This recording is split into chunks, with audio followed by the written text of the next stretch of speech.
নমস্কার বন্ধুরা, আপনারা সবাই কেমন আছেন? আশা করছি সবাই খুব ভালো আছেন, সুস্থ আছেন। আজকে আবারও আরেকটা রেসিপি নিয়ে আপনাদের কাছে হাজির হয়েছি। আশা করছি আপনাদের এই রেসিপিটা খুবই ভালো লাগবে। আমি জানি আপনারাও এই ধরনের মাছ রান্না করে থাকেন, তবে আমি কিভাবে করলাম সেটাই শেয়ার করলাম। দেখতে থাকুন। আজকে ইলিশের উল্লাস কিভাবে বানালাম। সর্ষে বাটা খেয়েছেন, ভাপা পোস্ত সবই তো খেয়েছেন। একবার ইলিশের এই উল্লাস রেসিপিটা বানিয়ে দেখুন, আশা করি খুবই ভালো লাগবে। যে কোনো স্পেশাল দিনে এরকম একটুখানি অল্প মাছ দিয়ে বানিয়ে নিতে পারেন।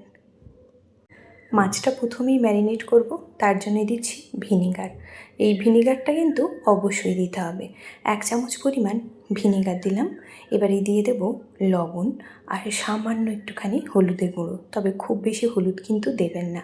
এখানে একদম অল্প একটু সামান্য হলুদের গুঁড়ো দিয়ে মাছটা মেখে ম্যারিনেট করে 10 মিনিট মতো রেখে দেব, যাতে করে লবণ আর ভিনিগারটা খুব সুন্দরভাবে মাছের মধ্যে চলে যায়। আজকে যে সকল বন্ধুরা আমার এই রেসিপিটা দেখছেন, যদি কোনোভাবে একটু হলেও ভালো লাগে তাহলে চ্যানেলটিকে সাবস্ক্রাইব করে পাশে থাকা বেল বাটনটি প্রেস করে প্লিজ পাশে থাকবেন, যাতে করে যে কোনো সময় যে কোনো নিত্য নতুন রেসিপি আমি পোস্ট করব সবার প্রথম আপনাদের কাছে পৌঁছে যাবে। মাছটা সরিয়ে রাখলাম।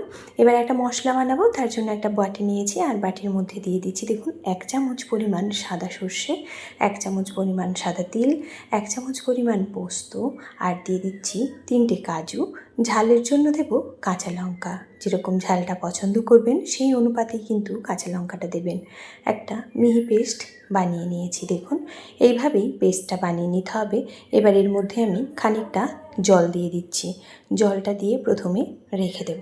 এবার যেই পাত্রে আমি রান্নাটা করব দেখুন, সেই ফ্রাই প্যানটাই গ্যাসের মধ্যে বসিয়ে দিয়েছি। এবার বেশ খানিকটা পরিমাণ সর্ষের তেল দিতে হবে, আর সর্ষের তেলটা যখনই খুব সুন্দরভাবে গরম হয়ে যাবে তার মধ্যেই একে একে মাছগুলো আমি দিয়ে দিচ্ছি।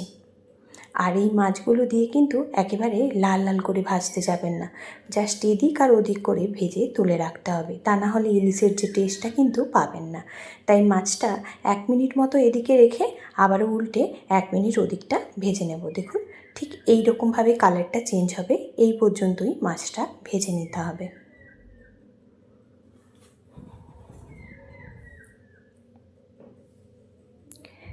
আর এদিকটাও হওয়ার জন্য ঠিক একইভাবে রেখে দিয়েছিলাম। দেখুন মাছটা ভাজা হয়ে গেছে। এবার এই মাছটা আমি তুলে নিচ্ছি।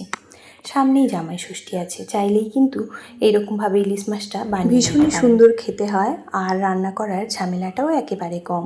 এই গরমে দাঁড়িয়ে দাঁড়িয়ে যখন অনেক সময় রান্না করতে ভালো লাগবে না, এরকম সহজভাবে ইলিশ মাছটা বানিয়ে নিন। মাছগুলো সব ভেজে তুলে নিয়েছি। ওই তেলের মধ্যেই ফোড়ন দিচ্ছি অল্প একটুখানি কালো জিরে। কালো জিরেটা যখন ভালো করে ফুটে যাবে আর সুন্দর একটা গন্ধ বেরোবে, তখনই একটা ছাঁকনির মধ্যে দিয়ে দেখুন মশলাটা আমি ছেঁকে নিচ্ছি। পুরো সর্ষে আর কাঁচা লঙ্কার এই জিনিসটা দেব না, যাতে করে একটা সিল্কি গ্রেভি তৈরি হয়, তাই দেখুন এটা ছেঁকে নিচ্ছি। সর্ষের খোসাগুলোও যাবে না, আর কাঁচা লঙ্কার যে গোটা গোটা অংশটাও থাকবে না, খেতে ভীষণ টেস্টি হয়। দেখুন বেশ ভালো করেই কিন্তু মশলাটা ছেঁকে নিয়েছি। এবার এই মশলার মধ্যে কিন্তু আরও খানিকটা দুধ দিয়ে দেবো।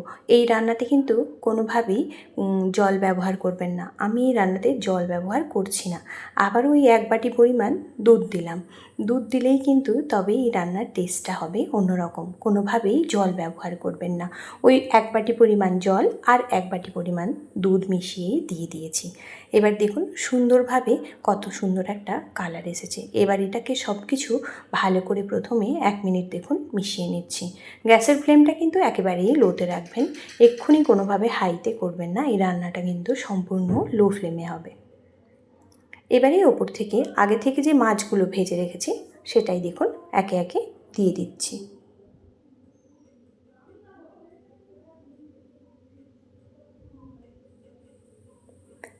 ইলিশ মাছটা একবার হলেও এরমভাবে বানিয়ে খাবেন, আশা করছি আপনাদের ভীষণই ভালো লাগবে।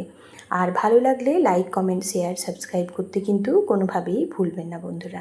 দেখুন টেস্টের জন্য লবণ দিয়ে দিলাম, দিয়ে অল্প হাতে একটুখানি মিশিয়ে নিতে হবে। মাছটা যেহেতু খুবই নরম হয় সবাই জানেন, তাই যখনই মাছটা একটু নাড়াবেন তখন হালকা হাতে এরকম একটু মিশিয়ে নিলেই কিন্তু রান্নাটা একেবারে রেডি হয়ে যাবে।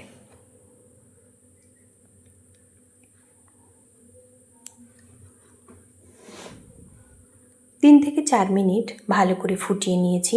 তারপরেই দেখুন মাছটা দেখতে কতটা সুন্দর হয়েছে। দেখতে যেমনই সুন্দর হয়েছে খেতেও ঠিক তেমনই হয়েছিল। তাই রিকোয়েস্ট করব এইভাবে অবশ্যই একবার ইলিশ মাছটা বানিয়ে দেখুন। মাছটার একটা দিক বেশ ভালো করে সেদ্ধ হয়ে গেছে, আবার অপর পাটটা হওয়ার জন্য আমি উল্টে দিচ্ছি।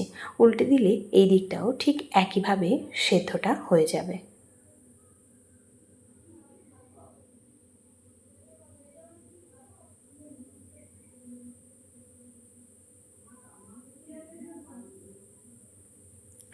দেখুন সুন্দরভাবে উল্টে দিয়েছি। এবার ওপর থেকে গার্নিশের জন্য দিয়ে দিচ্ছি কয়েকটা কাঁচা লঙ্কা, আর গন্ধটাও বেশ সুন্দর হবে।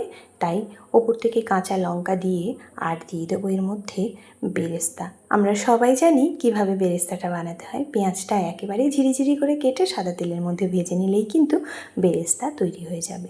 এই বেরেস্তা ওপর থেকে দিয়ে দিলাম। এর জন্যই কিন্তু গন্ধটাও অন্যরকম হবে আর টেস্টটাও অন্যরকম হবে। তাই আপনাদের কাছে রিকোয়েস্ট করব অবশ্যই এইভাবে ইলিশের উল্লাসটা বানিয়ে দেখুন। ভাপা ইলিশ, সর্ষে ইলিশ এইসব না খেয়ে একটিবারের জন্য এই ইলিশের উল্লাসটা বানিয়ে দেখুন। ভালো লাগলে লাইক, কমেন্ট, শেয়ার, সাবস্ক্রাইব করতে ভুলবেন না। আর এতটা সময় আমার সঙ্গে থেকে যে সকল বন্ধুরা আমার এই রেসিপিটা আজকে দেখলেন তাদের জন্য রইল অসংখ্য ধন্যবাদ। ভালো থাকবেন, সুস্থ থাকবেন আর পরিবারের সকলকে সুস্থ রাখবেন। এরকম ঘরোয়া এবং একটু অন্যরকম রেসিপি পেতে চাইলে চ্যানেলটি সাবস্ক্রাইব করে পাশে থাকা বেল বাটনটি প্রেস করে রাখুন, যাতে করে যখনই যে সকল রেসিপি আমি পোস্ট করব আপনাদের কাছেই সবার প্রথম পৌঁছে যাবে। ওপর থেকে আবারও একটু খানিকটা দেখুন বেরেস্তা দিয়ে দিলাম, দেখতে যাতে সুন্দর লাগে। আর যখন গরম গরম ভাতের সাথে খাবেন তখন তো অপূর্ব লাগে। এবারে দেখুন কতটা সুন্দর হয়েছে। দেখতে যেমনই সুন্দর হয়েছিল খেতেও কিন্তু দারুণ হয়েছিল। আজ এই পর্যন্ত। আবারও আপনাদের সাথে দেখা হবে পরের কোনো রেসিপিতে।